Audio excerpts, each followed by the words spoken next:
ከዝናው በፊት በሚሊዮኖች ከሚቆጠሩ ሰብስክራይበሮች በፊት ጥር 21 2005 በሲንሲናቲ ኦሃዮ የተወለደ ዳረን ዋትኪንስ ጁኒየር የሚባል ልጅ ብቻ ነበር። አይሾስፒድ ዝምተኛ ልጅ ነበር። አመኑም አላመኑም አሁን የምናውቀው እብዱ ሰው አልነበረም። በትምህርት ቤት ስፖርቶችን በተለይም ባስኬትቦልና እግር ኳስን ይወድ ነበር። ነገር ግን ልክ እንደ አብዛኞቹ ልጆች እሱ የተለየ የሚያደርገውን ነገር እየፈለገ ነበር። የቤት ህይወቱ ማራኪ አልነበረም። ሀብታም አልነበረም እና የሚያምር ሴታፕ አልነበረው። ልክ መደበኛ ልጅ በመደበኛ ቤት ውስጥ ትልቅ ህልም እያለመ NBA 2K እና Call of Duty በመጫወት ከፕሌይስቴሽን ጋር ተጣብቋል። ሁሉም የጀመረው እዚያ ነው።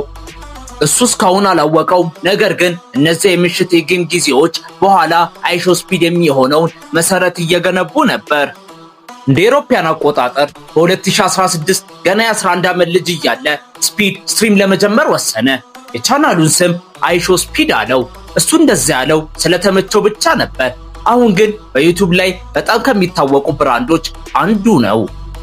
መጀመሪያ ላይ ምንም ተመልካች አልነበረውም። ለሰዓታት ስትሪም ያደርጋል እና ከማንም ጋር አያወራም። አንዳንድ ጊዜ የገዛ ጓደኞቹ ሙድ ለመያዝ ብቻ ይቀላቀላሉ። አይሾስፒድ ግን ግድ አልሰጠውም። በየቀኑ ከትምህርት ቤት በኋላ ወደ ቤት ሲሄድ የሚበላውን ነገር ይይዛል እና በቀጥታ ላይቭ ይገባል እና ማንም ባያየውም አሁንም ይጮሃል፣ ይስቃል። 1 ሚሊዮን ሰዎች በቻት ውስጥ ያሉ ይመስል። የሚቀጥሉት ጥቂት ዓመታት አስቸጋሪ ነበሩ። ከ2016 እስከ 2020 ስፒድ በመቶዎች የሚቆጠሩ ቪዲዮዎችን ለቋል እና ምንም እይታ አላገኘም። በአንድ ወቅት ለማቆም አሰበ።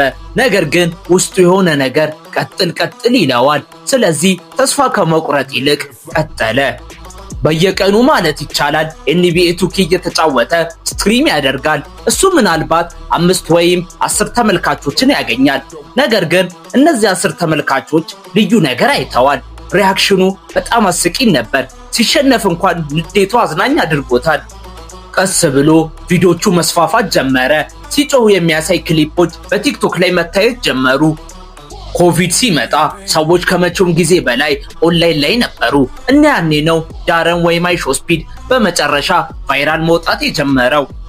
የሱ እብደት፣ አስቂኝ ጊዜያትና ሪአክሽኖቹ ለኢንተርኔት ንጹህ ወርቅ ሆነዋል። በየቀኑ እየጮኸ፣ እየጨፈረ፣ እየዘፈነ ከቻት ጋር እየተከራከረ ነበር እና በሆነ መንገድ ይዞለታል። የሱ ተመልካች በአንድ ሌሊት ቡም ከ10 ተመልካቾች እስከ 1000 እስከ 10000። ቲክቶክ ሚስጥራዊ መሳሪያው ሆነ። ደጋፊዎቹ በጣም አስቂኝ ጊዜያቱን እየቆረጡ ፖስት ማድረግ ጀመሩ። ሲጮህ፣ አእምሮን ሲያጣ ወይም ሙሉ በሙሉ በዘፈቀድ የሆነ ነገር ሲናገር እነዚያ ክሊፖች ቫይራል ወጡ። እንደ አውሮፓውያን አቆጣጠር በ2021 አጋማሽ ላይ አይሾስፒድ ከትንሽ ስትሪመርነት ወደ ኢንተርኔት በጣም ከሚነገሩ ፈጣሪዎች አንዱ ሆነ። በጣም ተናዳጅ ስለነበር ሰዎች ሴታፑን ያፈርሳል ብሎ አሰቡ። በቻት ላይ እንደ ውሻ ይጮሃል። በስትሪም መሃል ማልቀስ ይጀምራል። ከዚያ ከ10 ሰከንድ በኋላ ይስቃል። ወደዳችሁትም ጠላችሁትም ሰዎች እሱን ማየት ማቆም አልቻሉም። በአሁን ጊዜ ስፒድ ስትሪመር ብቻ አልነበረም፣ እሱ ባህል ነበር። ደጋፊዎቹ እንደሱ ይጮሃሉ። የሱ አባባሎች እንደ ሰደድ እሳት ተሰራጭተዋል እና እብደቱ ዓለም አቀፋዊ ሜም ሆነ። ስፒድ ከክርስቲያኖ ሮናልዶ ጋር ያለው ፍቅር በስራው ውስጥ በጣም አስቂኝና በጣም ታዋቂ ከሆኑ ክፍሎች አንዱ ሆነ። እያንዳንዱ ስትሪም ላይ ከመሬት ተነስቶ ይጮሃል፣ ሱ ይላል።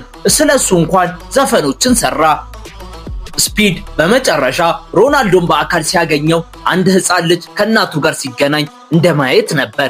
ፊቱ ቀዘቀዘ፣ አይኖቹ ወደ ላይ ወጡ እና ኢንተርኔት በሱ ቪዲዮ ተጥለቅልቃለች።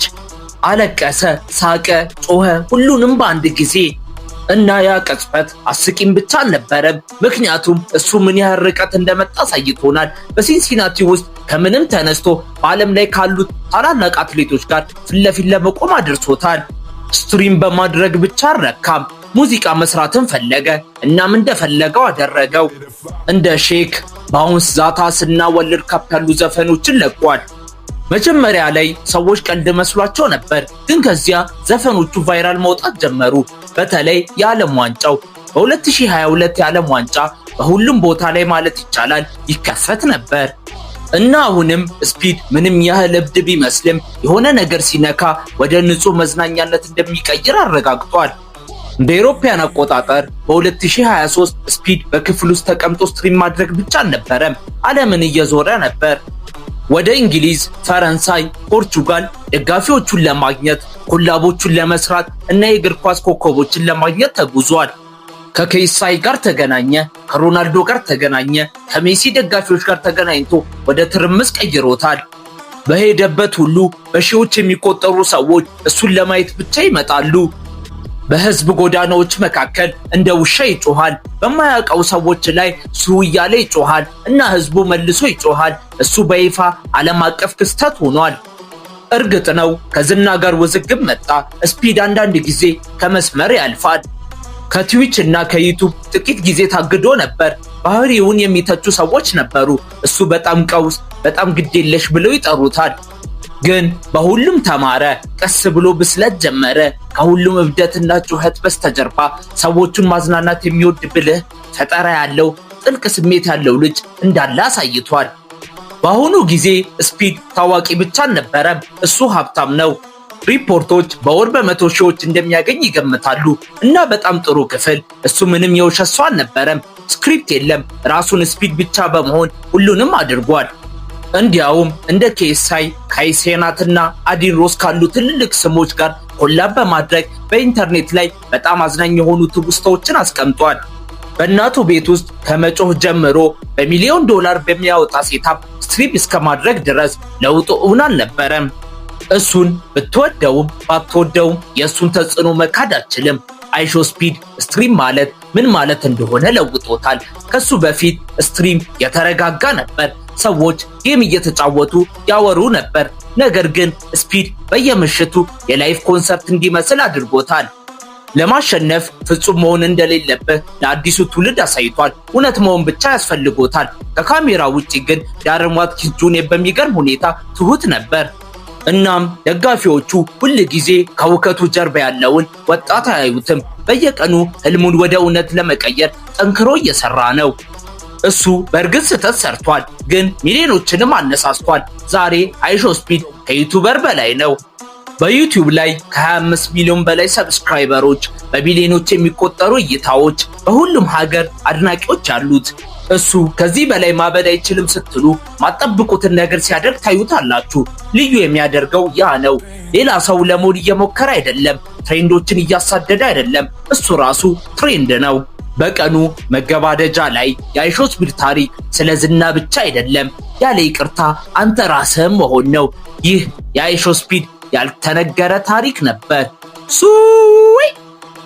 እኛን ማገዝ፣ እኛን መርዳት ከፈለጋችሁ ሰብስክራይብ በማድረግ ይተባበሩን። ይህ ቪዲዮ ከተመቻችሁ ላይክ፣ ኮሜንት ኤንድ ሼር እንዳይረሳ። ሁላችሁም ባላችሁበት ቦታ ምችት ይበላችሁ።